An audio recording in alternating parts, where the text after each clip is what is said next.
So let's take a look at the map of capital. This is going to be fun, I think, for you folks. I hope. We'll see. We'll find out. So this is all we have so far.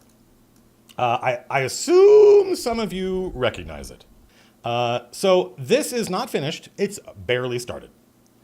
Mountain in the middle. I think the thing in the middle is the Colosseum. I think. And you're... So far it looks like no one recognizes this. So I wouldn't normally do this. If I were the normal head of a normal game company, I would do my best to try to hide from you the things I'm ripping off. Hey, I thought Capital could fly. No, although there is flight in Capital. I would normally, if I were the normal head of a normal company, I would be like, well, I hope no one recognizes this thing I have stolen. But this is the map of diplomacy. Y'all have seen the diplomacy video. I know, because you're all highly moral people, and therefore you have seen the diplomacy map. This is the diplomacy map that is literally all the same relations between all the different regions. It's just been reconfigured to be kind of a polar view. The local terrain is basically like scrubland. It's like it's very Mediterranean. It's very Mediterranean. What do the different colors represent? Well, in diplomacy, they represent the different starting locations of the different countries. So here in Capital, we can imagine that they represent the different parts of the city that the different major factions control. There are 7 major factions, 7 because that way there can't ever be a tie, right? It's an odd number. There can't ever be a tie. And diplomacy, I think is a great game, so I like the idea. We may not be able to deliver on this. A man's reach should exceed his grasp, else what's a heaven for? But I like the idea that I could give the head of each of these factions. I could give the head of each of these things to one of my friends who can't play, and then they will basically play diplomacy without me, and that will inform all of the crazy events that are going on. Because one of so there are 2 thesis statements. In fact, let's write this down. Let's put this up over here. You guys get it. Right? Let's give us a thesis statement. Our major premise is the conflict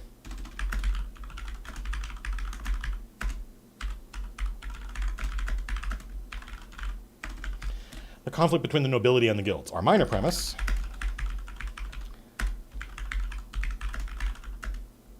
stalemate until the chain arrives. Or it might not even be stalemate. It might stalemate slash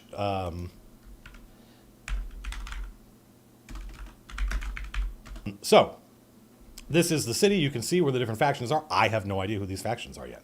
And the neutral locations are where the prince, this is all the power that the prince used to hold. So only a little while ago, these would all have been colored a different color. And the prince alone, sort of like the emperor in Dune, the prince alone owned, the more power centers than any other single faction. And my expectation is that most of these right now, but not all, are controlled by the nobility, and some of them are controlled by the guilds.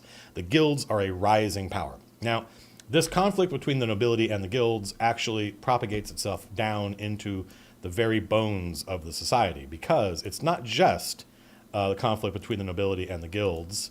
It is also, so the nobility,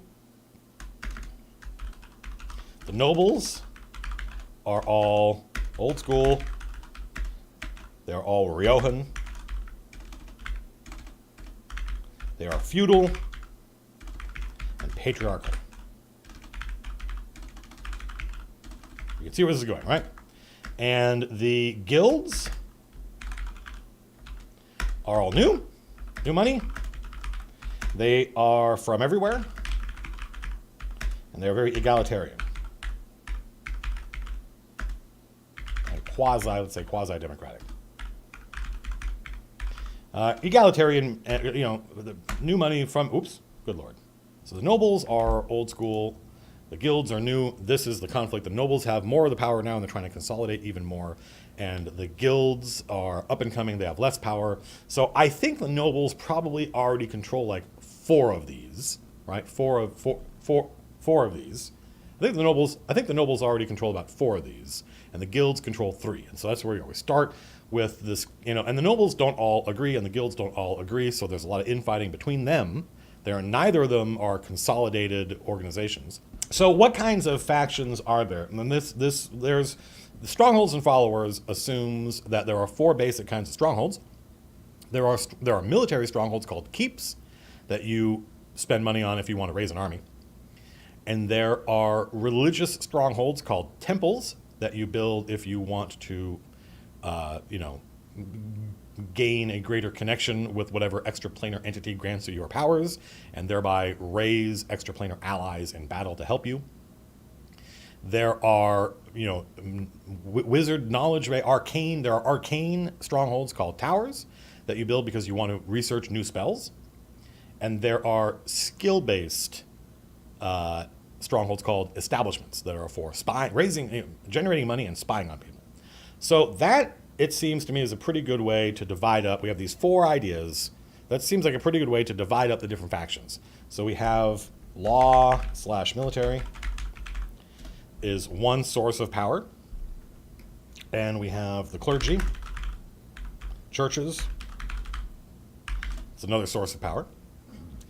And there may be more than one of each of these in the city, right? Are the colors important to determine what the factions will be? They just denote so the little, you'll notice those little circles with dots in the middle, those are power centers. And at some point we'll do some stream where we figure out what are all those power centers. And controlling them is part of controlling the city. So the ones that don't have, if the ones that don't have power centers in it are just like neighborhoods and districts that maybe, densely populated, and a lot of people live there, maybe a lot of people work there, maybe a lot of business gets done there, but there's nothing in those sections that is super important as far as controlling the city. These are different sources of power: law, military,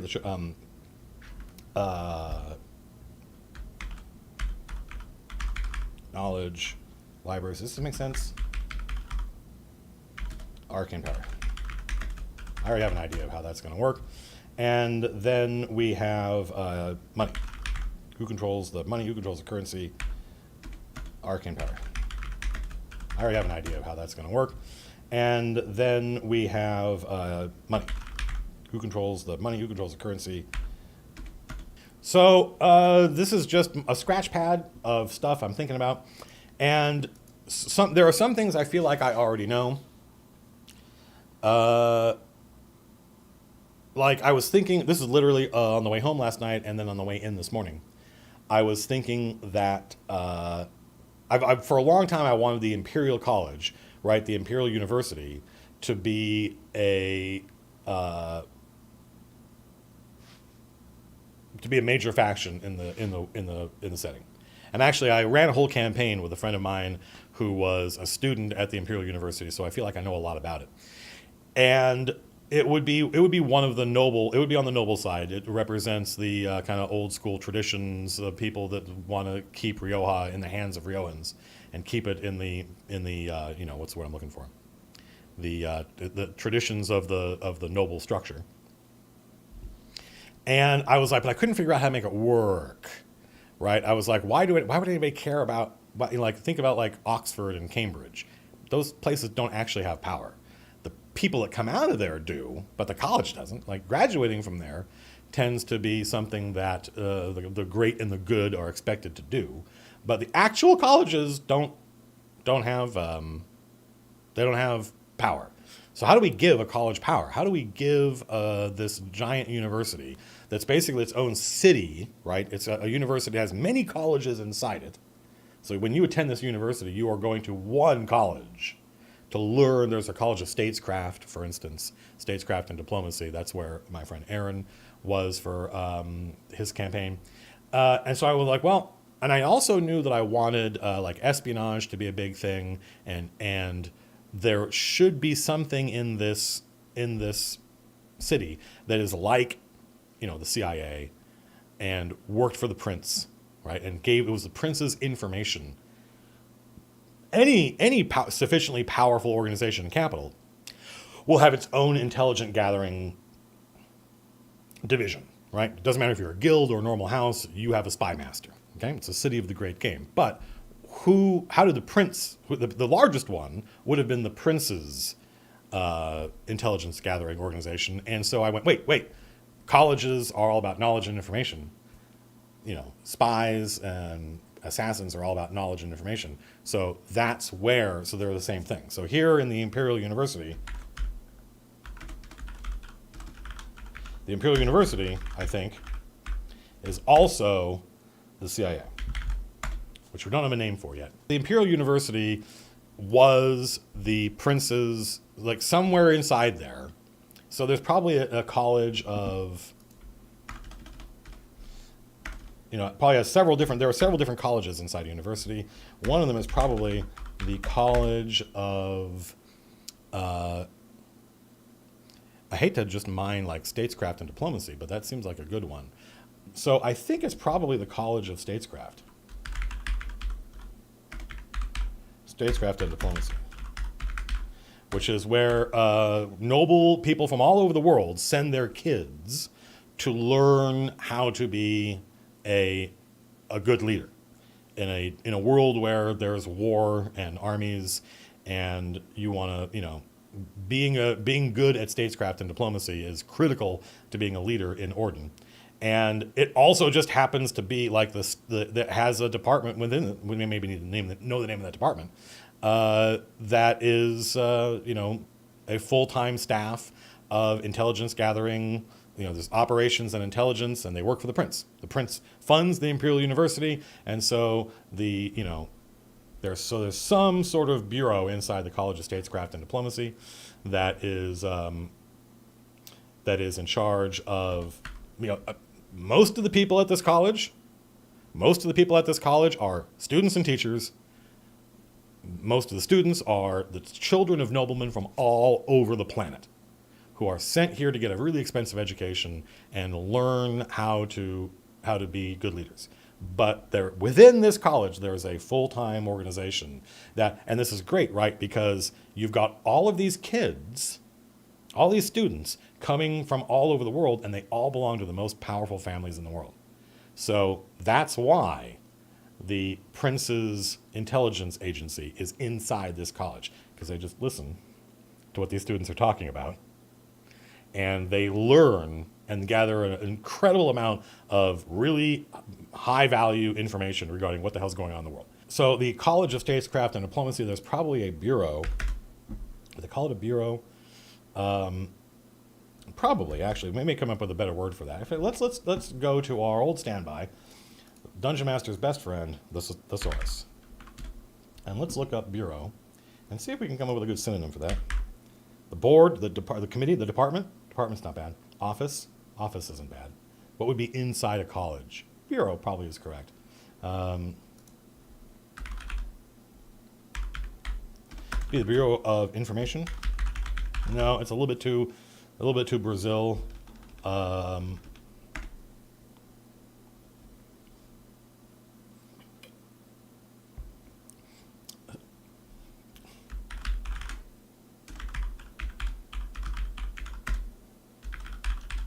don't even know what that means.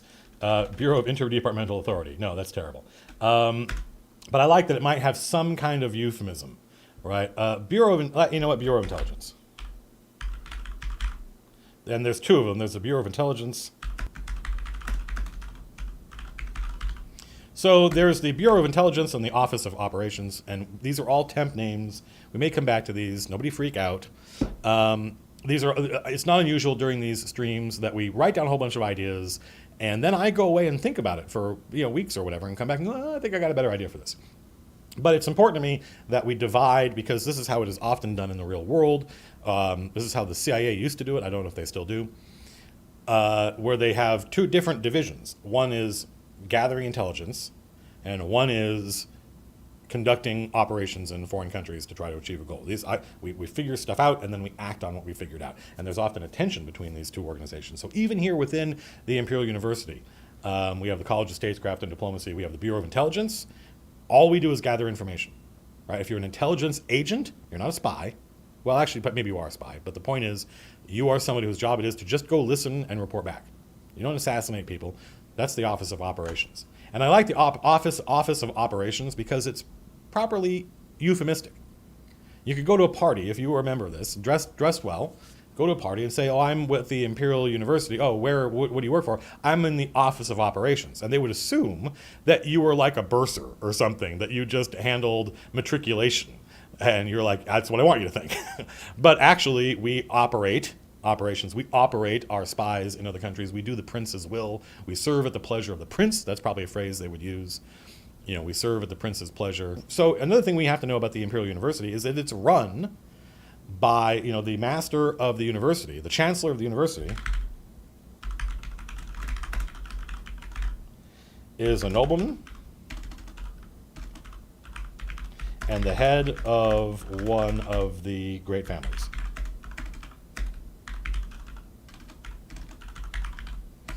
Right? And when this dude, because he controls the College of Statecraft, first of all, this is a magic. This university has schools of magic inside it. There's there's probably like the College of Sorcery or something like that is what they would call it. And that's where the best mages in the world go and study. And so being the dude in charge of this university means you have a lot of power. It probably is a high-level wizard on his own, right? And so when this dude talks, people listen. Defo he, 100%. All 100% of the heads of the noble families are men, and they want to keep it that way, right? The heads of the guilds are men and women and people from all over the world, but the heads of all of the great families are all Riojan, and they're all men. So this is the nobles represent the old traditions of Rioja, possibly dying traditions. The guilds, which is a new rising power. Why do these people have power? Because we have money. Because we have a lot of money. Is that it? And the noblemen are like, what? What? Well, we've got money. And the guilds are like, no, but actually we have a lot more. And the nobles hate that. They hate these upstart guilds. They wish they could crush them, but the prince is dead. They don't have that power. So we need some names for people. And because this is a medieval Italian, Venice, Florentine style, I would say 16th century, not necessarily in technology, but certainly in culture. The way I get names for this is I go to famous artists. So we go to our old friend, Michelangelo Merici de Caravaggio, because this dude is an authentic, 16th century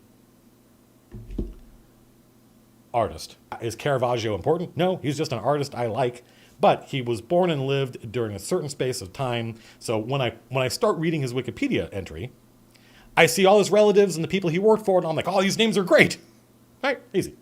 So there's nothing special about Caravaggio. Don't make the mistake of thinking that there's got some kind of symbolic value. He's just an artist that I like, that I know that lived in the right time. So when I go and find out what were his parents called, where did he go to school, who ran that place, what were the names of the people in his life, it's useful. Android X asks, who controls the dock and the port? Hey, let's stop everything we've been doing and get distracted by something useful. Okay, the docks.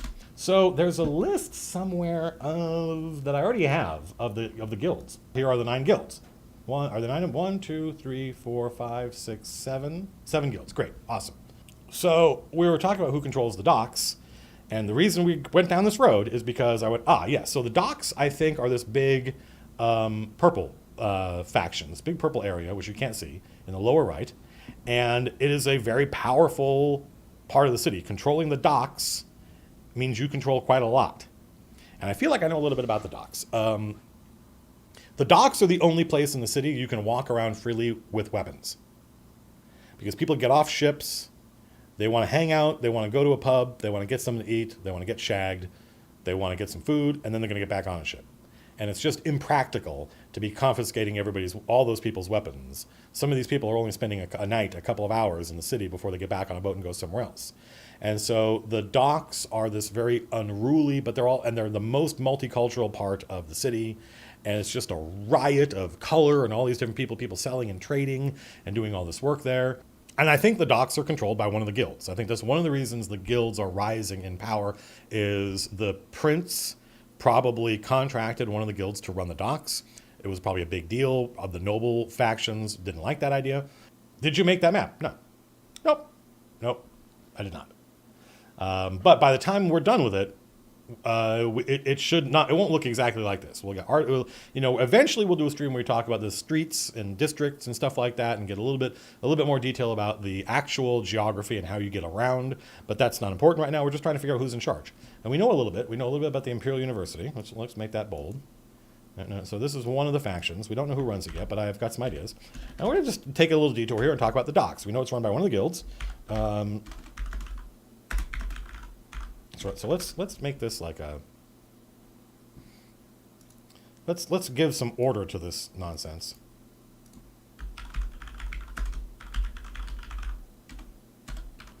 And I wish I were fish. I wish there were like headers here. That'll have to do. Imperial University and the docks. Right. So Imperial University has many colleges. And, at some point I would like to know what all those colleges are. I don't think we're going to do that right now. That's one or two steps down in the level of details.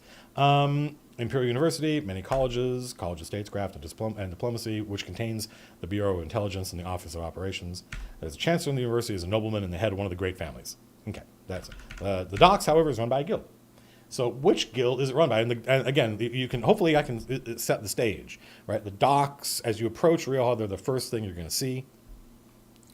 And it just looks like all of the different cultures in Orden have all deposited people here. People have wildly different dress, all this different food. It's probably got some of the best food in the city because it's, in the real world, it's where you would be able to go and get, Mexican food and Chinese food and Indian food all in this one place, and all of it authentic because these people all have come from those places.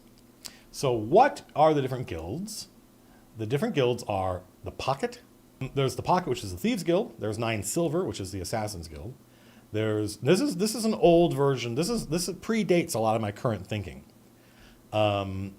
There's 9 Silver, which is the Assassins Guild. This is back when I thought the entire city was run by the guilds, but I don't think so anymore because that doesn't help me. I need tension, and the tension between the nobility and the guilds is great. So these used to all be basically the same, but now we're going to pick a couple of these guilds, and we're going to say you are the major guilds. 3 of these are going to get promoted to being basically as powerful as a noble house, and the rest are still powerful, but they're not powerful enough to make, they don't control part of the map of capital. So one of these factions controls the docks.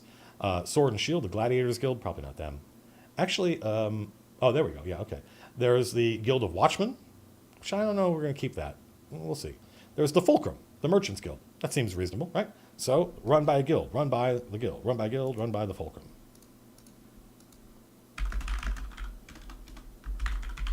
Why is it called the Fulcrum? Why is it called the Fulcrum? Because the Fulcrum is the point on the assayer's scales where goods are turned into money. So that's the actual name for that point on that structure. When somebody says they dump a bunch of, whatever that they're selling on, and they weigh it and see how much this is how we this is literally how this is where we make money. Between you buying this and selling this, as these values go back and forth, we take a little bit, and that's how we make our money.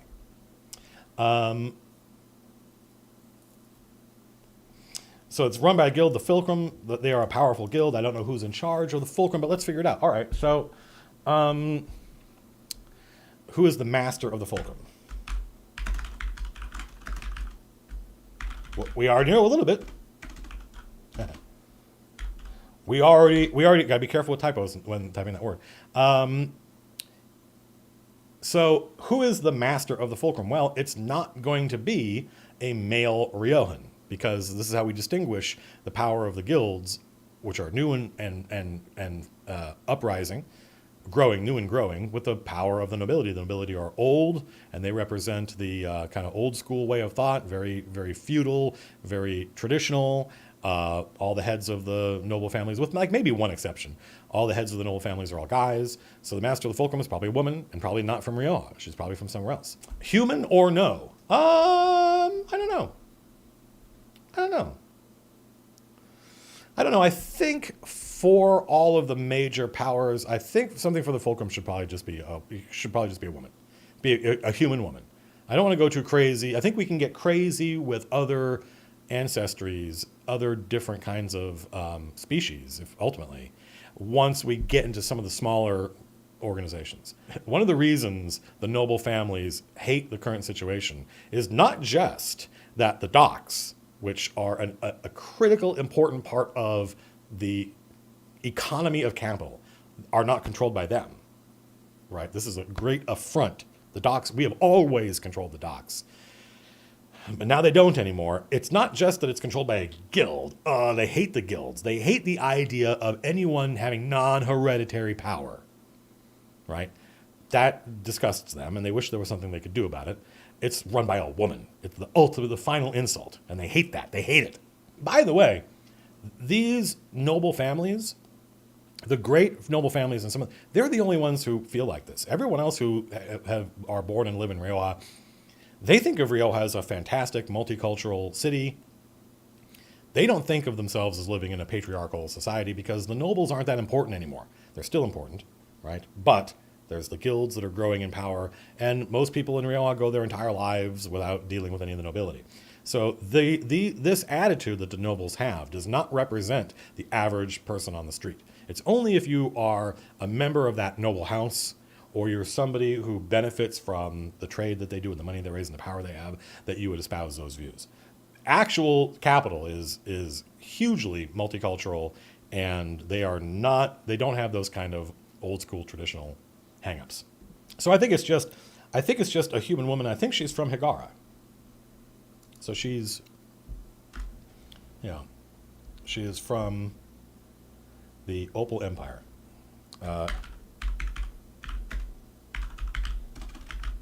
I don't know her name. Let's find out. Okay, here we go. Shoroma. In the real world, Shoroma was a Japanese poet who lived in the 10th century. Female Japanese poet. So that Higara is kind of an analog mashup of fantasy Japan and a bunch of other places. So this is how I pick names. I go and find obscure real world names for these analog places. We could make a fantasy world that had nothing in it anywhere that was any analog to anything in the real world, but I think that would be a science fiction world.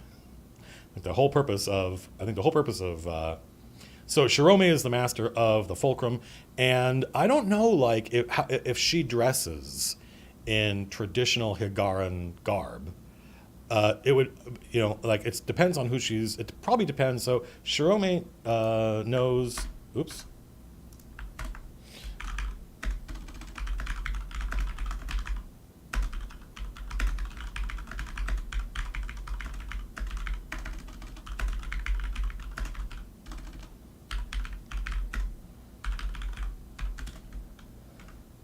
But when dealing with everybody else, ooh, this is good. Oh, I like this.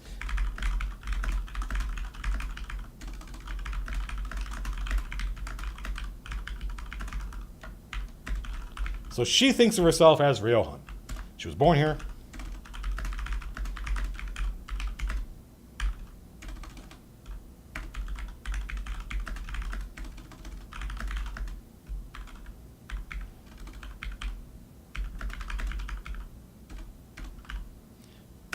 She speaks both languages, no accent. I live in Orange County, California. I live in Southern California. I'm surrounded by people who speak multiple languages natively without any kind of accent. So she is. She would look to you. She would look like a Japanese woman, but she would be dressing and looking like a Venetian, not a Venusian, like a Venetian or a Florentine, 15th century well-to-do guild person. and she's from Rioja. She was born here. She's a native, but her parents were from Higara. And anytime she has to deal with the noble families, which is probably pretty often because she's the head of the guild that runs the docks, she goes out of her way to dress up in the things in basically her parents' outfits, right? Probably stuff her mom gave her. And because she knows it drives them fucking crazy. She knows they hate showing off. She's showing off that her family's not from around here. But that's not how she thinks of herself as having, probably she thinks of herself as being 100% Riojan, but having descended from only one generation removed, part of her is also Higaran, and she doesn't see that as any kind of contradiction at all. So what does Shoroma want? That's a good question. I don't know. That may be for the next stream, is trying to dig down into the motivations of these characters.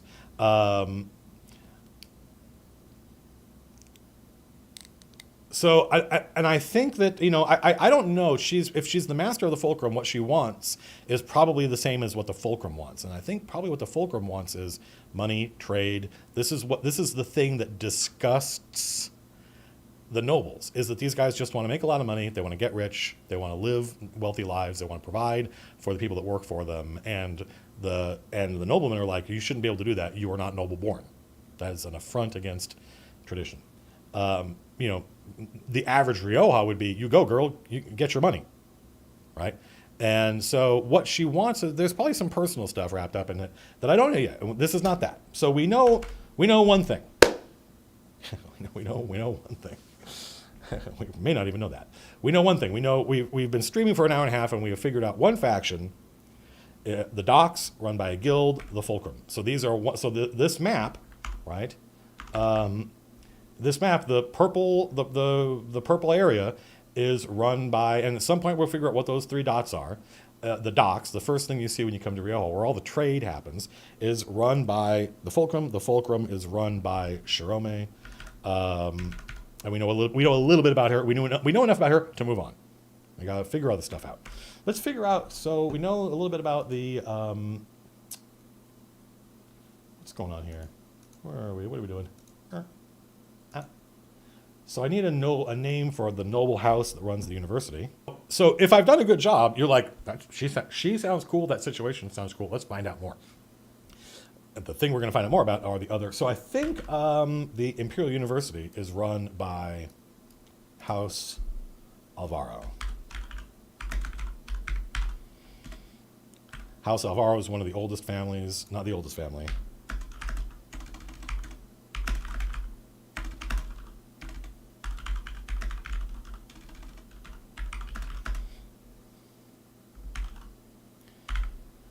Isn't Alvaro more Spanish than Italian?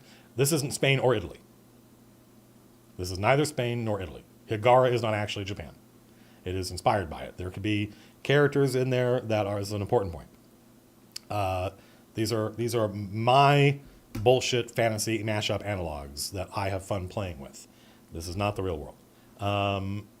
So there are parts of it that we're going to steal from.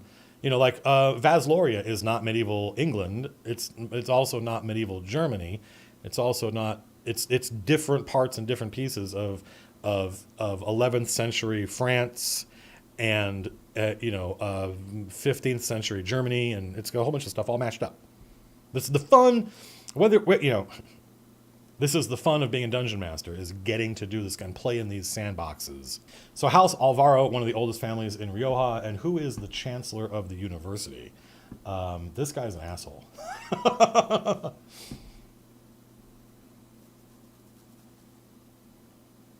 So we're just going to scroll through Caravaggio's thing.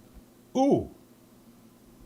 Caravaggio left determined to make his own way after a heated argument. At this point, he forged some extremely important friendships with the painter Prospero Orsi. Prospero Alvaro. Sounds good,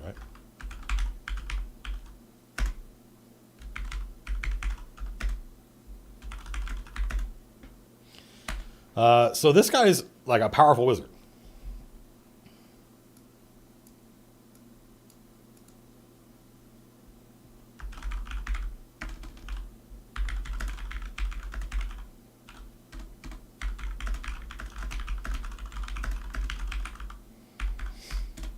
go. How did you come up with Rioja's name? I don't know. It's a good question because it's a real place in the real world. Rioja is a region of Spain, I think.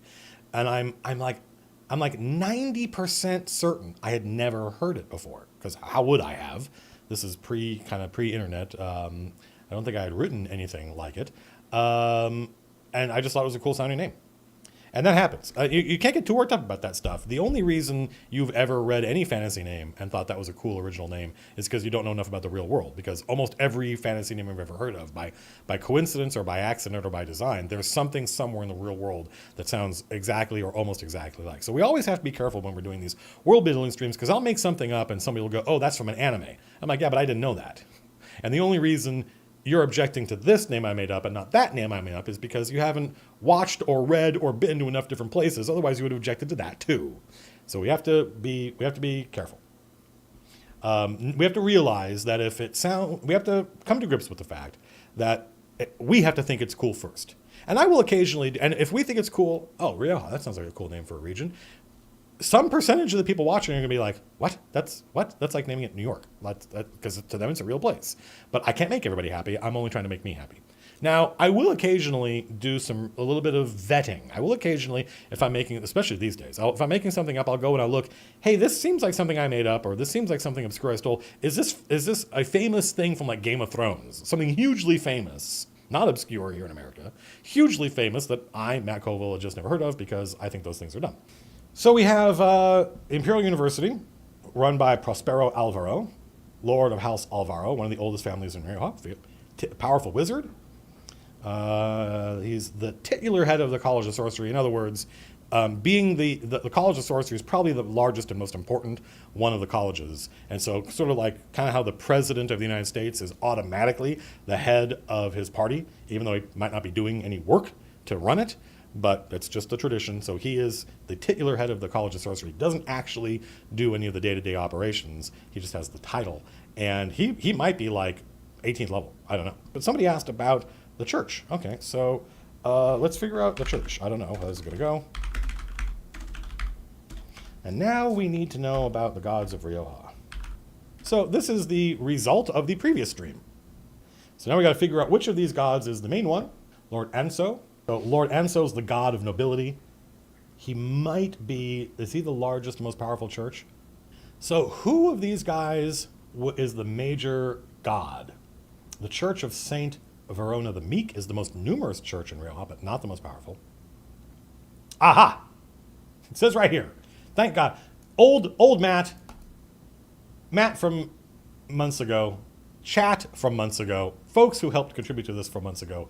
Thank you, because this is how we know our efforts are paying off. Is that when we need, this is how you know. I use all the parts of the buffalo, folks. Try to use all the parts of the buffalo. This is how we know that the work we did before is paying off, because when we have a question now, we can go back here and look, and there's the answer. So Saint Isabella is her church, the Church of Saint Isabella. So there's more than one church. So this is complex and probably too messy for a game. A thing that players are expected to play and understand. The real world is almost nearly infinitely messy. So don't model that, because you'll just drive your players crazy. It doesn't matter what kind of game you're making. It doesn't matter if you're making a board game or video game or role-playing game. You need to constrain things so players have clear choices. So we have many gods in Rioja.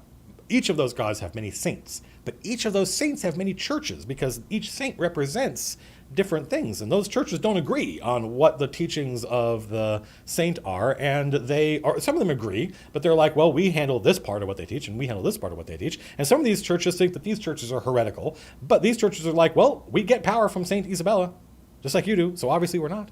We're like, well, you get power from somebody, you're probably all just warlocks, that kind of thing. Anyway, so that's how it works in the actual world, but we can't get too obsessed with that here in the D&D stream. So the church she's the Church of Justice, the Bright, the Just-Handed, the Seeker. So let's see, this would be the church.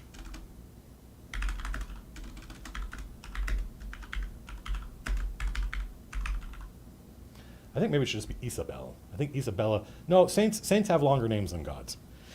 I don't know why that's true. I don't know where I came up with that, but it's true. It's a rule I try to adhere to, is that gods tend to have shorter names and saints tend to have longer names.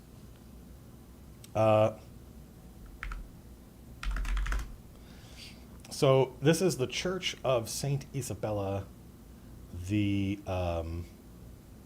What does it mean when you refuse to give up pursuing a goal? Like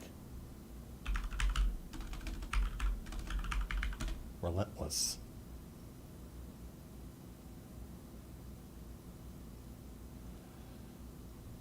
Aha! No. No. All those things are true. Everything you just said is true. But I'm looking for something poetic, right? I'm looking for something not too literal. And this is a noble house. This is a church run by a noble house. It's not a guild. So I'm looking for something a little sinister, right? A little sinister.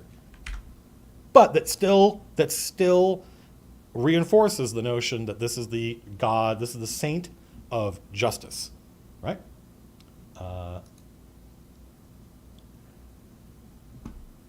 So this is the church, and there was more than one church. The Church of Saint Isabella the Pitiless, right? The notion being that, like, if this church gets their hands on you, if they have decided, they're judge, jury, and executioner, right? It's that they're tough on crime, right? Who are these invaders? Who are these criminal invaders washing up on our shores? The flotsam and jetsam of the timescape. They're like, what are you talking about? I'm just a tourist, lady. No, you don't look like us. You're a threat. So these guys have a lot of vigilant has a good connotation. I want something that has a threatening connotation. So when people hear about the Church of Saint Isabella the Pitiless, they're like, "Uh-oh, that sounds bad." So this church has they are the last word on the traditions of Riojan culture. Now, most people in Rioja don't care what these people say, right? But some people do. The noble families do. They are a major faction in the city. They have a lot of power. The head of the church, again, a man, Riojan. We don't know his name. We're going to find out. What do the nobles think about the church? They love it. The church is run by one of the noble families. They're the same. The Church of Saint Isabella and House, let's say, was it House Navarre was the name I liked? House Navarre. Yeah. So ladies and gentlemen, we are about to duplicate. No,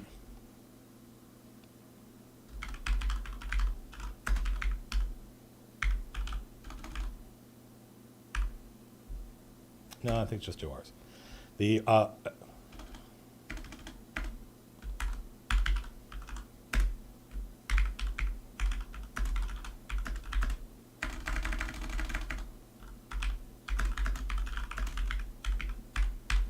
Here we go. This dude right here is probably the main bad guy in Capital. He's the head of the noble faction, right? The other noble factions are not as powerful as he is, but they're also all fighting amongst themselves. So it's this kind of situation where each one of the noble factions is competing to see if they can unite the others and become the next prince and take over. Yeah.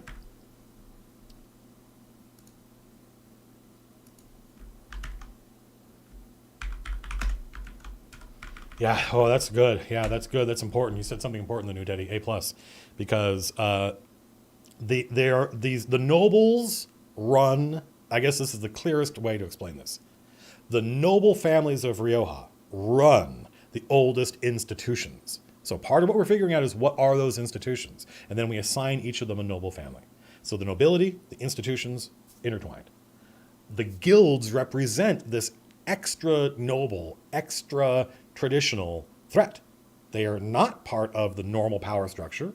They are not part of the nobility. They don't have anything to do. They're trying to create their own power structure within the city. And when the prince was in charge, he allowed that to a certain extent, but he could kind of keep a lid on it. The noble houses didn't like it, but he's like, well, it's kind of necessary right now. And now he's gone. Oh, there's somebody I know about. I want to write down. Don't let me forget. Who is the dead lady? We'll find out. Let's not get ahead of ourselves. We're doing pretty good. We know the Imperial University is run by Duke Prospero. He's the Lord. He's not the Horde of House Alvaro. He's not the Horde of the Louse. That would be a very different thing. He is the Lord of House Alvaro. They are one of the oldest families in Rioja.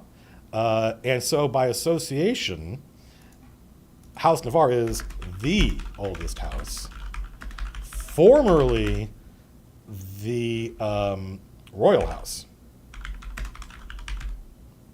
But there was a reversal probably 2 or 3 generations ago, and they were no longer the family that held the title of prince, and so they are really eager to kind of get back to the way things used to be. And the Duke Orsino remembers his grandfather, the prince, and he wants to restore the house. He wants to restore the house to its former glory, and he feels by association capital.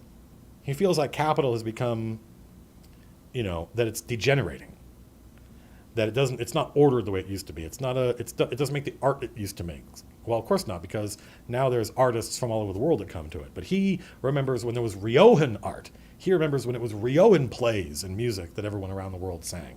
But now we're importing all this stuff, and he wants to, I can write that and think that in a way that I can sympathize with, even though it's super toxic. And that's an important part of being a writer. We have the Church of St. Isabella the Pitilist. They are the last word on the tradition. Like when they make a pronouncement, everybody listens. Everybody listens to the Church of St. Isabella, even though they might ignore them ultimately, but their voice is very loud. They are clergy power. The power is both clergy and, oh my God, I just had an idea. Clergy and law, right? In fact, we might give each of these guys a rating. It's not black and white. So these guys might have like a clergy rating of 4 and a law rating of 3 on a scale of 1 to 4. Scale is 1 to 4. All right, so we know a little bit about the church. Their power. So this is a high level. This guy's like probably 18th level. He's an 18th level cleric. He's a cleric of St. Isabella. And he is used to he is the guy, he's the boss. He is the most powerful nobleman in Rioja. Why? Well, probably because of this. Because his knights, the knights of this church, have legal power. They have their own jails. They have their own infrastructure.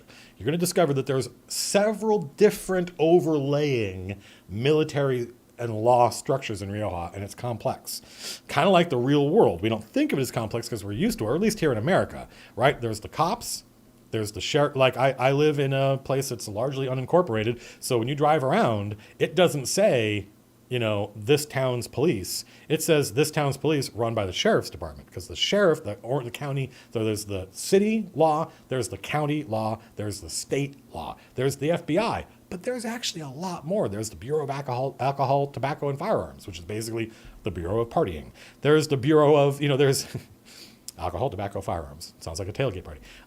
There's all sorts of other legal entities that have law enforcement. There's the fucking rangers and shit like that, which is a real thing, by the way.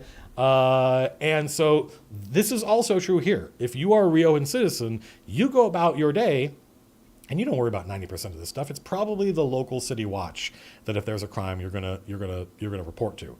But there are not, like, one of the things the chain is going to discover when they arrive at the docks is everything's fine. They get a whole adventure at the docks, maybe, I don't know. But once they want to leave the docks and go to Rioja proper, they have to surrender their weapons. Only knights are allowed to walk the city with weapons, and they're not going to like that. And they may try to do any number of things, but ultimately, what they may try to do is become knights. Okay, how does the officer corps of the company become knights? So we know a little bit about the Imperial University. This is actually, let's color code these So orange is a noble house, and this is the docks. And we are getting close to the end of the first stream, and we'll maybe do another one next week, try to get these happening more regularly.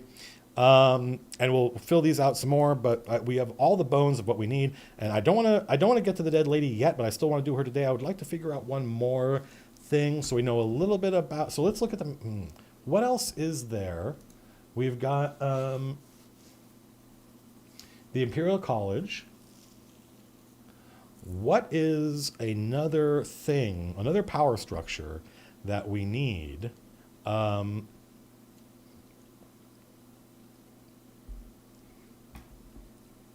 want another noble, the army.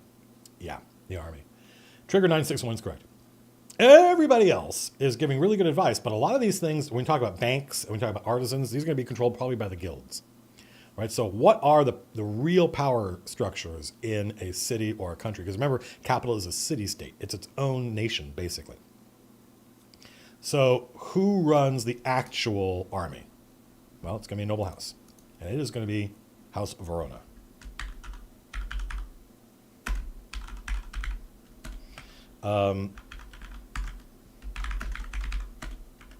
So these guys are Law 4. So let me think. The mint, the thing is, I think the mint is controlled. I think the money is controlled. I think, well, yeah, we'll see. I don't know. Everything, by the way, it's not a mint, it's a printing press. They do everything with paper in Capital. It's a huge, huge culture shock for people visiting Capital, because it might be the only place in the world that this is true of. But if you arriving, I remember a friend of mine was playing in a game, in one of my games, set in Capital. He was a nobleman, son of a nobleman, come to Capital to be educated. And that was it was basically my version of Hogwarts. A lot of fun. And he was, because he was a noble son, he came with literally a chest of gold. And they were like, man, what are you doing with this? He's like, what do you mean? What am I doing? This is my treasury. And they're like, okay, well, we're going to have to take that. And he's like, what? And they're like, I mean, we're going to exchange it. Everything's done with paper here, man. We don't use gold. We're not like, it's not the Middle Ages here. So Capital thinks of itself as being a very advanced city. They do everything with paper. So this is definitely a noble house. So there are 4 noble houses and 3 guilds that are important, right? And the noble houses control the classical power structure of the city, and the guilds tend to control things like manufacturing, trade, stuff like that. I originally thought that the way that it's Capital, it's the city of the great game. These different colored areas are each controlled by a different noble house or a different major guild. And that each of them is like its own city inside Capital, and they have their own spies and their own. And I still want to do that. That's still part of the thesis statement. And one of the things that followed from that was the idea that they each have their own guards, maybe, and they each have their own currency. Yeah. And then I went, that sounds cool. In a novel, that would be fine, because you can just kind of say it. And every once in a while, you can have a scene that punctuates it and reinforces it, but otherwise you don't have to worry about it. But in an RPG where players were getting money as part of the fun and spending money as part of the fun, having to worry about exchange rates all the time would probably be a pedantic pain in the ass, slow the game down. So I don't think they're each going to have... This is an important element of being a dungeon master. This is an important element of being an author or an artist, is it's easy to come up with ideas that you think is cool. But as you do this, you're going to start to recognize, ooh, that's one of those ideas that's really cool, but if I actually tried to make it work, it would be a pain in the butt. Yeah, we don't want to complicate the game for our players in a way that isn't fun for them, just because we think it is realistic.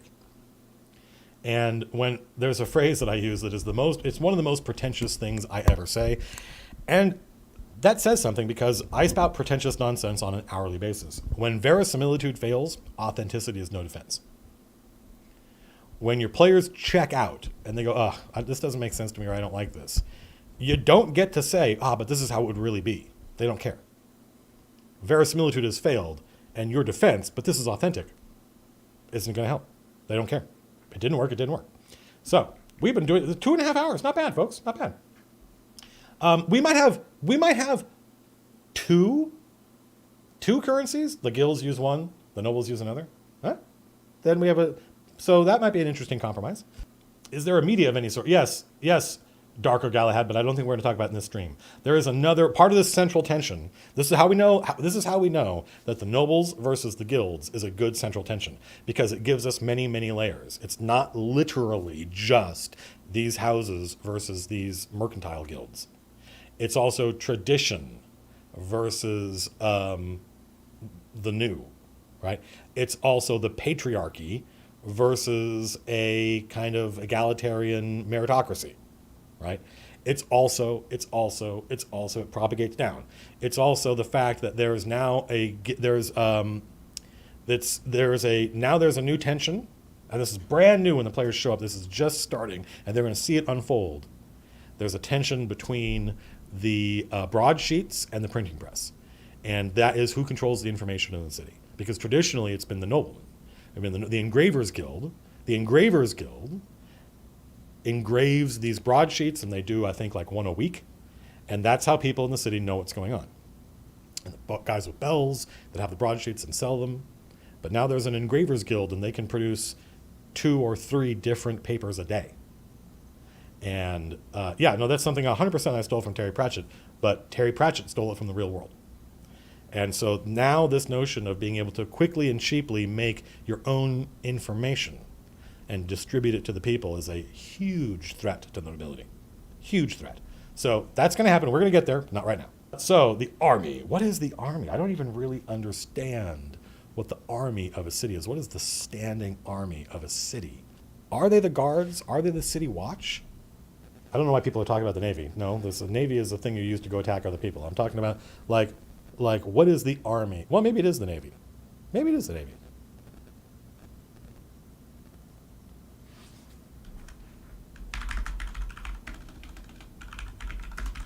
I already know a little bit about this. So I definitely think that the Imperial Navy, which might be named the Royal Armada, are another major power. They are a military power, so they're definitely law 4. And they have soldiers that serve on land. They have Marines.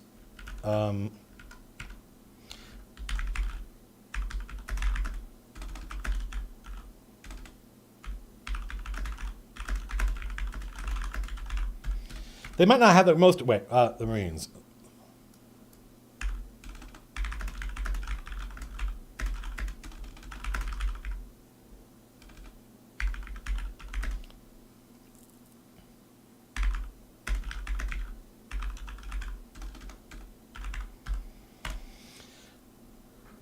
So these, I don't know what the names of these Marines would be, but we'll have to give them their own name. But these are the guys you're going to see if you're just in the city and you see the army, the number one military force in the city are the Navy's Marines, right? The Navy has lots of ships. They go all over the world. They protect Riojan trade, but they also are part of the governing structure, and they reinforce the noble's will. They're run by a noble house. They're run by House Verona. How integrated is magic? Super integrated. It's a high magic city. One of the ways, if you have money, one of the ways you get around is flying carpets. Law 4, so it's a scale.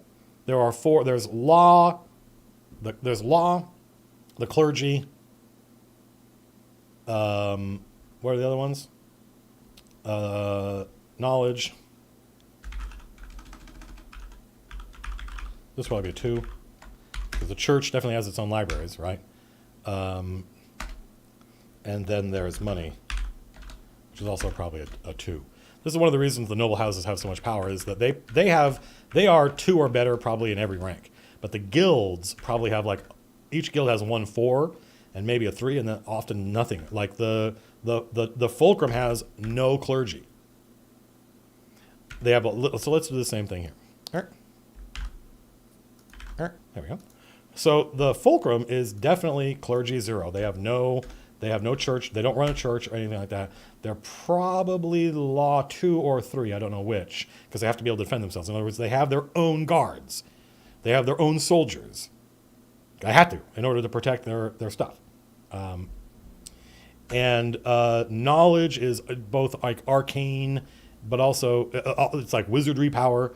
So like clergy is divine power, but it's also just tradition and knowledge. Knowledge literally means our capacity to get information, intelligence gathering.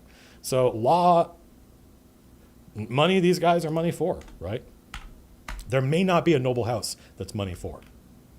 So this is one of the things that distinguishes the nobles from the guilds, is that the nobles, none of them are rich anymore. They have money, but none of them are rich anymore. The guilds are rich. They have crazy money. And that's what gives them power. So docs, they have law, 3, knowledge 2. These guys, because they have money, they probably have their own intelligence agency. They probably just don't call it that. They're the fulcrum. They're not big and developed enough to have their own CIA, but they got something. I just don't know what. So we've got the church, now we've got the Navy. We're getting close to the end of the stream. We have one more thing we're going to spend a little bit of time on. When you talk about law, do you mean each organization has their own, like, literal laws? No, it means they wield legal authority. So the church can arrest you. And they're going to take you to a jail that's run and owned by, it may not even look and seem like it's something run by the church. It may just seem like it's run by House Orsino. It may not even say, it might have their own district, but they have their own arrest powers. The docks can't arrest people, I don't think, but they have their own soldiers. If a fight breaks out, these guys will kill you. If you try to steal something, these guys will stop you. They have their own security. So law covers a lot. It covers both arrest powers and military might and things like security. Make sense? So let's go back to our friend Caravaggio and see if we can find a dude whose first name we like. That's where we got Prospero, we got Orsino. Marco? I like Marco. Marco Verona. Yeah, thank you. Thank you, Nasinator.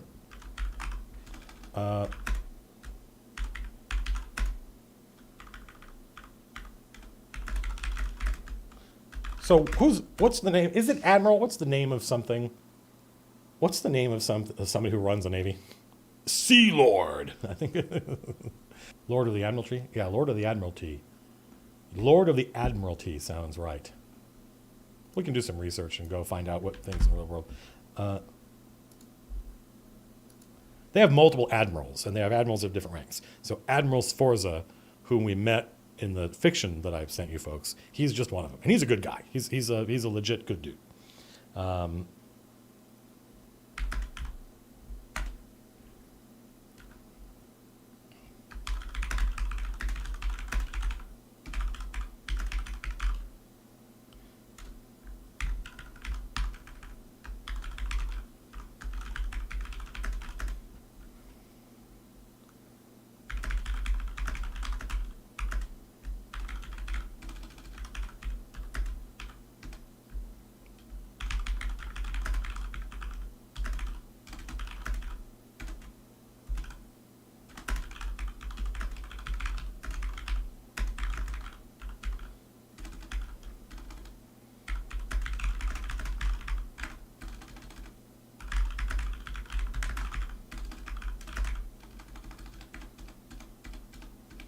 Oops.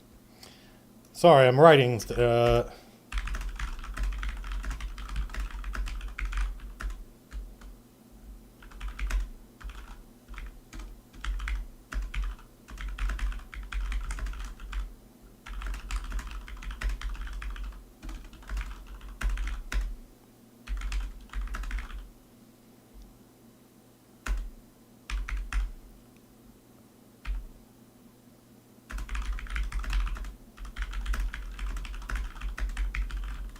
They would never say, cut off your nose to spite your face. They don't have that idiom. They would say something else. They wowould say, would you cut off your ear because the music doesn't please you, sir? But that's the conflict between the Admiralty, between the Navy and the Fulcrum, is that the Imperial Navy, the Royal Armada, is a noble house. It's run by Duke Marco, the Lord of House Verona, right? One of the most powerful nobles in the city, and runs the Navy. And the Navy's in charge of protecting the ships that trade with Rioja. Rioja is the #1 trade hub in all of Orden. If you live in Higara and you're able to buy Corsairian wine, it's because it went through, or in some way, someone, they're like Amazon, someone somewhere in Rioja made money off it or facilitated this trade. Everyone trades with Rioja, Rioja trades with everybody else. And so the admiral is constantly threatening not to protect because he's disgusted with the amount of money and power the fulcrum has. And the fulcrum's like, but we're not the ones actually, we don't make any of this stuff. We are just facilitating trade. So if you want to not protect that shipment of Riojan wine, it's not us you make angry. It's this Riojan noble family, these minor nobles you're pissing off. So we will call your bluff, sir. Would you cut off your ear because the music does not please you? These guys are probably like clergy 2. They might be clergy 3. They probably have their own church. Knowledge. Actually, these guys might be knowledge 3. Because they have their own intelligence agency. Money. These guys don't have a lot of cash, actually. These guys aren't super liquid. So we're getting close to the end of the stream, I think. Folks, we know a lot about these characters. We know a lot about these organizations. We've got a lot of work left to do. I would like to have a whole bunch of organizations, not just these guys, but we're just trying to figure out who are the 7 major, but we've got this map. We've got this map right here, which shows you the 7 major factions of capital and the regions they control within the city. 4 of them are noble, 3 of them are guilds. The neutral places used to be controlled by the prince, and now they're up for grabs. And whoever gets them will win. So let's talk about the dead lady. I feel like she is neutral. So she is kind of my version of Strahd. She's my version of Strahd. She's Girl Strahd. This is a quote I wrote for her, but it's actually it's from something else, by the way. It's from something else. This is not original. This is not Matt Colville, but it's a quote that tells us a lot about this character. It's a kind of a perversion of an existing quote. Do you believe in destiny? That even the law of time can be broken for a single terrible purpose. She is like Mr. Freeze. She was a nobleman. She was a noblewoman. She was the wife of one of the husbands of a noble house, and when something happened and he died, and she was alive, was a living human, and she committed a ritual of desecration in her despair. And now one of these noble quarters, is undead. The entire thing. And she's in charge. And she sits on her throne of bone, lamenting the death of her husband, trying to find a way. She couldn't bring him back. The power of life and death was not enough. But if somehow the law of time could be broken, and she doesn't care about any of the stuff that's going on in the city. But she has a lot of power for some reason. I don't exactly know why. Yeah, there's an entire district of undead, and they are one of the 7 major. And I think they are formerly. Formerly.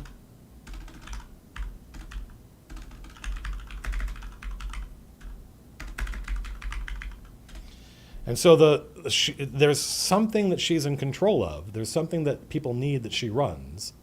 So Have a Magical Day asks a good question. She's still on the traditionalist side. The traditionalists think she is, and she doesn't do a lot to dissuade them, but really she's like the Ents. She's on her side. Her husband was a traditionalist. Her husband, so they all know her. The Duke Marco knows her. She remembers when she was a young, beautiful woman, and now she's the queen of the dead. Now she's the dead lady. Ruling, and there are houses in this place. This used to be a place where people lived, not anymore. Now it's a mirror mockery of life. There are ghouls and wraiths still going about, still moving through the city, still going about the habits they had in life. But it's only her will that makes it happen. Her memory of what this place was before her husband was murdered that keeps these things going. Is she insanely hostile? Nope. She sort of wants to be left alone.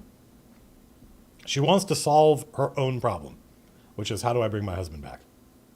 That's the only thing that matters to her. And she tried something, and it resulted in the destruction of her entire house and that quadrant of the city that her husband ruled over. And she damned all of these people to an eternal life of undeath. And now she rules them. And she didn't get all that for nothing. So it's a tragedy. She's this tragic figure. And she will do literally anything to restore her husband to life. So people are suggesting good answers to the question, what's she in charge of, but not dramatic answers. Being in charge of, I actually did think about having her in charge of water, like water and power, right? Like water and power is, if you can turn the lights off, that's huge. But that's not sexy. That's not exciting. The banks, the money, was her husband in charge of the mint, and now the printing presses still print money and they're run by zombies. That's not bad. This is pretty cool. Yeah. Stand by. I have an idea. It's maybe not a good idea. But I think if there's a navy, right, America has a lot, most countries have many, we've talked about this before, many different layers and factions of military power. So I think that she might be in charge of, she's the, right, it's her husband. She's inherited this. And that this order of knights that were once the most feared agents of law in the city, the most dogged and relentless, are now undead. Death Knight FBI. That sounds fucking badass. But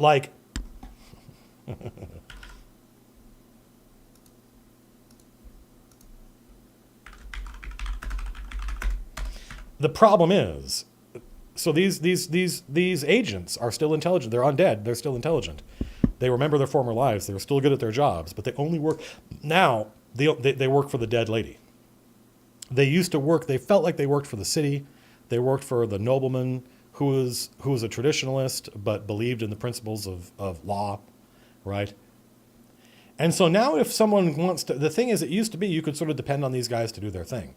But now if you want the FBI to arrest somebody, you basically have to go petition the dead lady and convince her. And she's reluctant. She's reluctant to use this power. She still has it. Her husband wasn't reluctant to use it. The FBI, before they were Death Knights, these guys were a powerful force in the city. But they're still powerful, but now they only serve her. They're her Nazgul. They're her Nazgul. She's the lady, and they're the taken.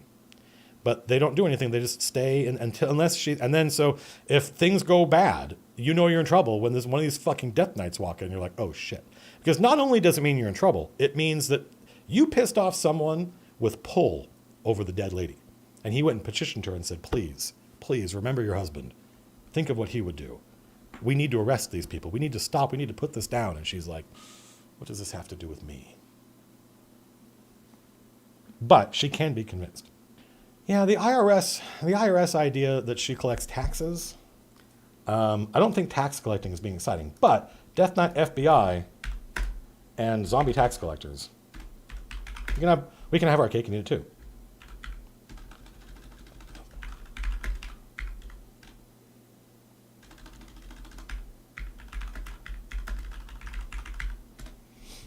I feel like the tax collectors are probably regular people. I feel like we've gone too far in one direction.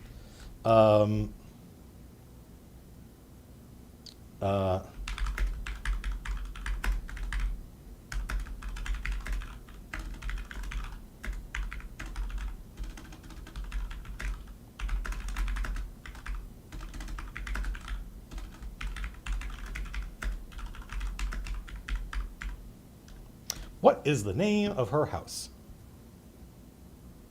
This is a place. It's a city, the capital city of Malta, but it's a good name. I like it. It's got a V in it.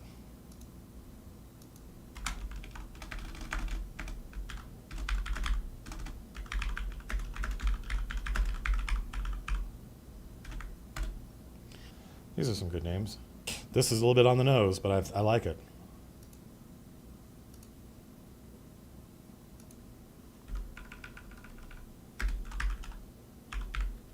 Duchess Lenora. Why is that on the nose? Because it's from the Raven. That's why people are saying Nevermore. It's because Lenore is from the Raven. Does she mind being called the Dead Lady? No. She doesn't. She cares so little about what people do or say. So I feel like we're pretty good. So she is...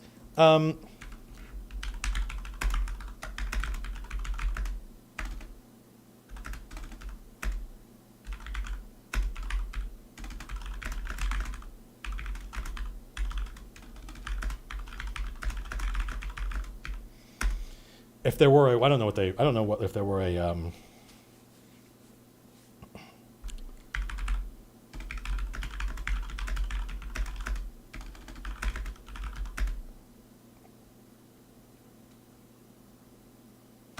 so officially she's the head of her family. There are still members of House Valletta that are alive that weren't in this part of the city when the ritual of desecration was committed. So she is technically part of the. By the time the stream starts, if someone goes to her for help because she has a lot of power because of the Death Knight FBI. If you're a nobleman, she's a lot more likely to say yes, because you'll be able to appeal to her based on your family's relations with her family. And I knew your husband, and we used to go to all the same parties. But the fact that she doesn't care about any of this anymore means she's sort of starting to listen to the guilds more, because she doesn't care. That traditionalism doesn't really matter to her anymore. By the way, she's 100% behind like the guys should be in charge. She's a member of that. She's a member. She wants to return her husband to life, and then he would be back in charge of her house and family, and that's the way she thinks it should be. She's not a progressive by any means, but she's not. So it may be more three in the dead lady, and which way she goes may tilt the balance of power. If she weren't a lich, basically, or a vampire, if she wasn't a vampire, she would not have the power. They would just be House Valletta is disbanded, and they would pick some minor house under House Valletta and say, you are now the major, and they would promote it, and that would be the normal thing that would happen. But because she's a fucking vampire, they sort of have to listen to her. They don't want to. So this ritual happened recently, a couple of years ago, I think. So I think we're done for today. We got a lot done. We know a lot about the thing of stuff. We know three and maybe we know 4 of the noble houses, and we know 1 of the guilds. So next time we get together, which might be next Saturday, I don't know, we'll talk more about the rest of the guilds. Maybe we'll start assigning them places. But we got there's going to be tons of other organizations. We will eventually know things like the names of shops and streets and stuff like that. But one thing at a time. Again, we can't. This is how we get big, huge things done, is we do not mind that we only got a little bit done. Because if we get a little bit done over and over and over again, in a couple of years, we'll know a lot. And we don't need to do many more streams before I feel like I would know enough to just start running. Like, for instance, right, the map, right? I'm probably only going to work on, for the stream, I'm probably going to only work on what is the map of the docks. What do the docks actually look like? Because that's where they're probably going to spend the first couple of sessions. So why bother with it? You get it. So I think we're done.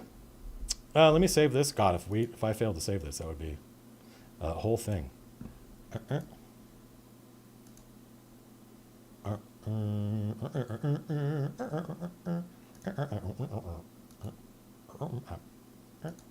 Capital. Organizations.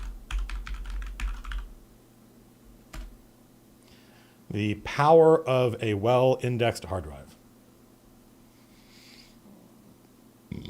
So, people are looking at stuff.